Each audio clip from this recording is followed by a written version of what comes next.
तो आज का हमारा टॉपिक है डेमोक्रेसी। हम 9th क्लास के आज इस चैप्टर को पढ़ेंगे। इसमें हम देखेंगे कि डेमोक्रेसी क्या होती है। हम समझेंगे कि डेमोक्रेसी का मीनिंग क्या है, डेमोक्रेसी को डिटेल में समझेंगे, उसकी मेरिट और डिमेरिट को समझेंगे और ये भी जानेंगे कि डेमोक्रेसी बाकी के जो फॉर्म्स ऑफ गवर्नमेंट होते हैं उनसे कैसे बेहतर है। और हम ये भी देखेंगे कि डेमोक्रेसी के अगेंस्ट में और उसके फेवर में हम व्यूज को पढ़ेंगे, ओपिनियंस को पढ़ेंगे।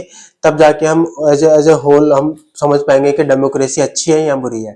तो हम देखेंगे कि इस चैप्टर में सबसे पहले हम देखते हैं कि डेमोक्रेसी का मतलब क्या होता है। तो डेमोक्रेसी का मतलब ये होता है कि डेमोक्रेसी ग्रीक वर्ड डेमोक्रेटिया से बना है, जिसमें क्या होता है, डेमो का मतलब होता है पीपल एंड क्रेटिया का मतलब होता है रूल, यानी कि ऐसी ऐसी गवर्नमेंट जो कि लोगों के द्वारा इलेक्टेड हो और लोगों के लिए रूल करती हो। जो अमेरिकी प्रेसिडेंट अब्राहम लिंकन ने भी इसकी एक डेफिनेशन दी थी। उन्होंने बोला था कि government of the people, by the people and for the people. तो यही सरकार, यही डेमोक्रेसी का रियल मतलब है कि डेमोक्रेसी के फीचर्स कौन कौन से होते हैं। तो बेसिकली डेमोक्रेसी के 4 फीचर्स होते हैं।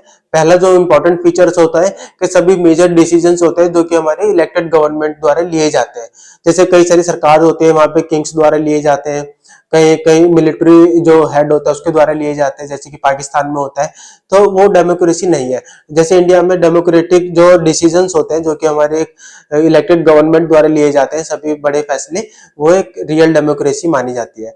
दूसरा इसका जो मेन फीचर है, दूसरा है हमारा फ्री एंड फेयर इलेक्शंस होने चाहिए, जो कि इंडिया में होता है, जो कि हर 5 ईयर्स के इंटरवल पे होता है। हमारे लोकसभा, राज्य विधानसभा और पंचायतों के इलेक्शंस हमारे होते हैं। उसके अलावा जो लोकल बॉडीज, एमसीडी वगैरह के भी चुनाव हमारे 5 ईयर्स के इंटरवल पे होते हैं। तो ये हमारी क्या है, एक गवर्नमेंट। और इसके अलावा हम देखते हैं कई कई जगह पे क्या होता है कि फ्री एंड फेयर इलेक्शंस नहीं होते। लाइक चाइना में देख लीजिए, मैक्सिको में देख लीजिए, तो वहां पे फ्री एंड फेयर इलेक्शन नहीं होते, तो वो डेमोक्रेसी नहीं आती। अगर तीसरा जो इसका मेन फीचर है वो है हमारा one person one one vote and one value. ये क्या होता है, पॉलिटिकल इक्वालिटी को एस्टेब्लिश करता है। क्योंकि इसमें क्या होता है कि रिक्शा वाले की वोट की वैल्यू एक पीएम के प्राइम मिनिस्टर के वोट की वैल्यू के बराबर होती है।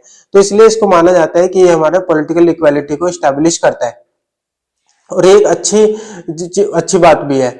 और इसके अलावा जो 4 इसका मेन फीचर है, 4 हमारा क्या है इसमें, कि हमारा जो रूल ऑफ लॉ होता है, और इसमें क्या होता है, जो लोगों के राइट्स होते हैं उनको उनको उनको रिस्पेक्ट की जाती है। जैसे अब कॉन्स्टिट्यूशनल कंट्रीज में क्या होता है, जो जो भी प्रोसीजर है, जो भी लेजिस्लेचर है या फिर एग्जीक्यूटिव है, जुडिशरी है, वो सब हमारे कानून के अकॉर्डिंग काम करेगी, कॉन्स्टिट्यूशन के अकॉर्डिंग काम करेगी। तो यही इंडिया में होता है। तो उसके अलावा हम देखते हैं यहाँ पे क्या होता है, लोगों के जो फंडामेंटल राइट्स है वो प्रोटेक्ट किए जाते हैं बाय द स्टेट और उनकी उनकी रिस्पेक्ट की जाती है। तो डेमोक्रेसी के 4 मेन फीचर्स हमने पढ़ लिए। जो कि पहला हमारा फीचर्स कौन सा है, कि सभी बड़े डिसीजंस हमारे जो इलेक्टेड गवर्नमेंट द्वारा लिए जाते हैं। दूसरा इसका फीचर है कि फ्री एंड फेयर इलेक्शंस होते हैं। तीसरा हमारा जो है कि इसमें one person one vote one value होती है।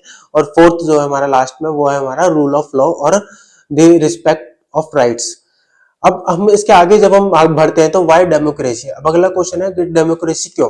तो इसमें हम देखते हैं कि डेमोक्रेसी के अगेंस्ट में कुछ पॉइंट्स को हम देखेंगे कि डेमोक्रेसी क्यों अच्छी नहीं मानी जाती। तो पहले इसमें यह है कि इंस्टेबिलिटी क्रिएट कर सकता है, क्योंकि गवर्नमेंट होती है कई बार कॉलिशन से बनती है, तो कई बार सरकार 5 ईयर्स तक नहीं सस्टेन कर पाती, बीच में भी उनका गठबंधन टूट जाता है। दूसरी चीज क्या होती है, हर 5 ईयर्स में इलेक्शन होता है, तो गवर्नमेंट लॉन्ग टर्म्स के लिए फैसले नहीं ले पाती, वो लोगों को प्लीज करने के लिए बहुत शॉर्ट टर्म के फैसले लेती है, इसलिए इससे डेवलपमेंट पर इफेक्ट पड़ता है। अगला हम देखते हैं, ये डिसीजन मेकिंग को स्लो करता है। कई बार क्या होता है, सभी लोगों की राय जानने में और ज्यादा विरोध देखने को मिलता है कई डिसीजंस पे, तो इसलिए डिसीजन मेकिंग काफी स्लो होती है। इसलिए इंडिया के अंदर decision making comparison to China काफी स्लो है। तो ये भी एक रीजन है कि चाइना हमसे इतना आगे है, क्योंकि वहां पर डिसीजन मेकिंग काफी ज्यादा फास्ट है। उसके अलावा हम देखते हैं कि डेमोक्रेसी का और क्या नुकसान है। कई बार करप्शन को लीड करता है, क्योंकि जो एमएलए होते हैं, एमपीज होते हैं, उनकी खरीद फरोख्त में कई बार, हालांकि इसको रोकने के लिए कई सारे उपाय किए गए हैं, लेकिन फिर भी ये करप्शन को लीड करता है। उसके अलावा हम देखते हैं कि अब ये चीज हम समझ चुके हैं कि डेमोक्रेसी इज नॉट परफेक्ट। अगर ये परफेक्ट नहीं है तो अब क्वेश्चन उठता है कि अगर डेमोक्रेसी बाकी जो फॉर्म्स ऑफ गवर्नमेंट्स होते हैं क्या उनसे अच्छा है या नहीं है। तो इस चीज को हम समझते हैं। तो डेमोक्रेसी के फेवर में कुछ पॉइंट्स को हम समझते हैं कि डेमोक्रेसी क्यों अच्छा है। पहला पॉइंट तो ये कि डेमोक्रेसी क्या करता है कि डेमोक्रेसी में जो सरकार होती है लोगों के द्वारा इलेक्टेड होती है, तो इसलिए वो अकाउंटेबल होती है लोगों के प्रति। यानी कि अगर सरकार अच्छा काम नहीं कर रही तो उनको इलेक्शंस में हम हटा सकते हैं और इन बिटवीन उसको मीनवाइल टाइम पीरियड में भी उसको हटा सकते हैं, ये ऑप्शन होता है। हालांकि इंडिया में ऑप्शन बहुत एक बार यूज हुआ था, अब नहीं है, लेकिन कई कंट्रीज में ऐसा होता है।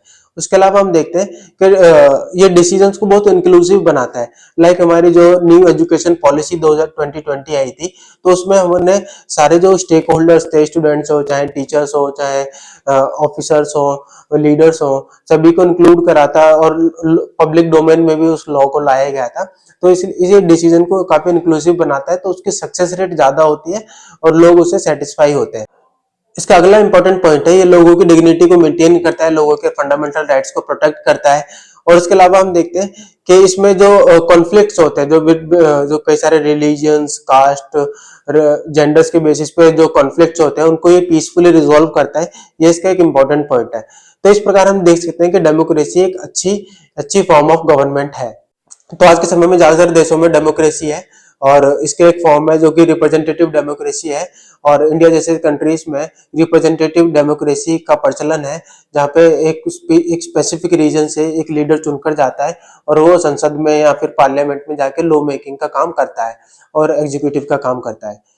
तो हम देखते हैं कि डेमोक्रेसी परफेक्ट तो नहीं है, लेकिन ये सबसे अच्छी फॉर्म ऑफ गवर्नमेंट आज के समय में मानी जाती है।